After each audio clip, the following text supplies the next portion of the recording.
All right, joining me now with more on the debt negotiations, Congresswoman Diane Black. Congresswoman Black is a Republican from Tennessee who sits on the powerful Budget and Ways and Means committees. Diane, are we moving any closer to a deal right now?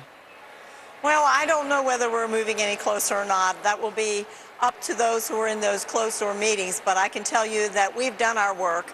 I'm very disappointed that it's come down to this time that we're coming to the 11th hour, and now we've got the president involved and engaged in this conversation. I want to let you know that 77 of us freshmen have sent the president a letter over 30 days ago asking him for his plan.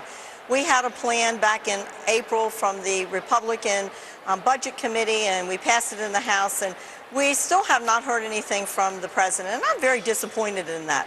Yeah, is that, I was going to ask you about that. Does it seem like there really isn't a plan? Because every day I get information that belies the information I got just the day before. Well, the president said he had a plan. He did talk about a plan, but he never put anything on paper. And the Congressional Budget Office said in our Budget Committee meeting, they cannot score a plan unless it is written. And we asked the president to give us his plan, his written plan. And pretty much what he said to us when we were at the White House last is that he didn't want to give us the plan because he didn't want to be criticized. Well, we all have to be big boys and girls. We know we're going to be criticized, but put the plan on the table. You know, as part of this, you're not getting information from your own party because Senator Johnson from Wisconsin earlier today expressed frustration in the way these meetings are sort of held behind closed doors, and some of them are secretive meetings. Do you feel like you aren't having the proper audience with the higher-ranking members of your own party right now?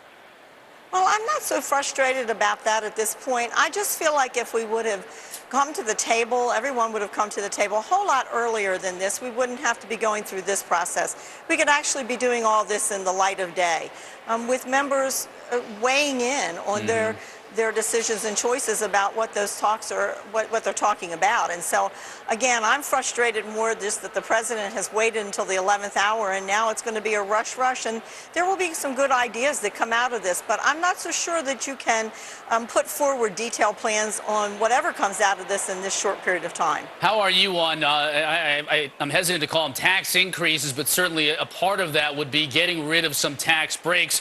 Where do you sit in terms of where those issues stand today? Well, let me just say this. As I have been out in my community for the last 6 months talking to businesses and asking them, what is it going to take for you to grow your business, create jobs, and therefore stimulate the economy? They've been telling me over and over again, please don't raise our taxes. Please don't put any more mandates or regulations on us. And so I am not inclined to do that to our businesses because we know that this is the reason why businesses are not moving forward. In addition to that, Chairman Camp has had listening sessions for all the members of the Ways and Means Committee talking about tax reform. We're going to do tax reform, but again, you don't want to do this in the 11th hour. You want to do it in a very thoughtful way so that it's done correctly. It's a big issue and a big deal, but it needs to be done the right way. We are in the 11th hour. Thank you, Congresswoman Black. We appreciate your time today. You're very welcome. Thank you. All right, well, the Senate